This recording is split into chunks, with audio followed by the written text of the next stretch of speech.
숨이 턱턱 막히는 이 가마솥 더위에 건강 잃고 심지어 목숨까지 잃는 사람들이 늘고 있습니다. 말 그대로 폭염과의 전쟁인데요. 체온이 너무 올라도 또 땀을 많이 흘려도 위험하다는데 폭염 대처법 자세히 알아보겠습니다. 먼저 박정욱 기자입니다. 좁디 좁은 대장간, 선도가 훌쩍 넘는 고로가 열기를 내뿜습니다. 온몸은 금세 땀 범벅입니다. 땀을 2리터짜리로 하나 반, 두 개는 흘리겠죠. 밥맛도 없고 막 그래가지고 요즘에는 뭐 밥 먹는 것도 사실은 좀 부실해서 땀을 더 많이 흘리는 것 같기도 하고. 하루에 흘리는 땀은 1리터 정도. 운동을 하거나 과격한 일을 하면 최대 3리터까지 흘립니다. 이를 통해 체온이 조절되지만 너무 많이 흘리면 위험할 수 있습니다.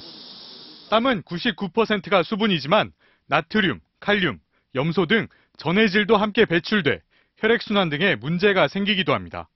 하지만 소금을 먹는 것은 오히려 혈중 염분 농도를 높여 갈증과 어지럼증, 구토를 야기할 수 있는 만큼 수시로 물을 마셔 수분을 보충해야 하고 부족한 전해질은 채소와 과일을 많이 먹어 보충하는 게 좋습니다. 고혈압, 당뇨, 흡연 이런 거 하시는 분들은 각별히 생활 방식에도 조심하시고 식이요법이나 운동을 규칙적으로 더 잘 하시는 것이. 땀이 안 나는 건 체온 조절 기능이 떨어지는 걸 의미하기 때문에 더 위험한 신호. 특히 노년층에게 많이 나타납니다. 햇빛에 나가면 이렇게 토올라는 식으로 검격질이 나와요. 목에서. 그러면서 보대끼지. 문제는 폭염의 강도가 점점 더 강해지고 있다는 겁니다. 한 연구 결과에 따르면 2050년경 한여름 평균 기온은 2, 3도가량 높아지고 이에 따른 사망자 수도 서울에서만 600명을 훌쩍 넘을 것으로 예상되고 있습니다. 폭염, 얼마나 위험한지 박주린 기자가 취재했습니다. 수확이 한창인 비닐하우스 농가. 차양막을 쳐놓았지만 내부 온도는 38도에 육박합니다. 이곳에서 일하는 농민들은 현기증과 구토 증세를 자주 경험합니다. 구토가 나오고요. 그다음에 어지럼증이 생기고 이러다가는 더 이상 못 살고 죽겠구나. 올 들어 어제까지 전국적으로 919명의 폭염 환자가 발생했고 이 가운데 10명이 숨졌습니다. 특히 폭염이 절정인 8월 들어 환자는 2배가량 폭증했습니다. 실제로 지난 3년간 폭염 환자의 60%가 8월에 집중됐습니다. 열사병과 일사병뿐만 아니라 호흡기와 순환기 질환도 조심해야 합니다.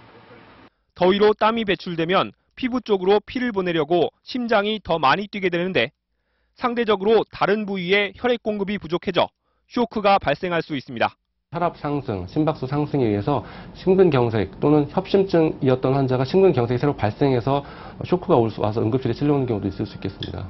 기록적인 폭염이 닥친 1994년엔 호흡기와 순환기 질환 등으로 인한 사망자가 전년에 비해 40%가량 증가했습니다. 같은 해 폭염의 영향으로 3,400명 가까이 사망한 것으로 집계됐는데 이는 2002년 태풍 루사로 인한 사망자의 14배에 달합니다.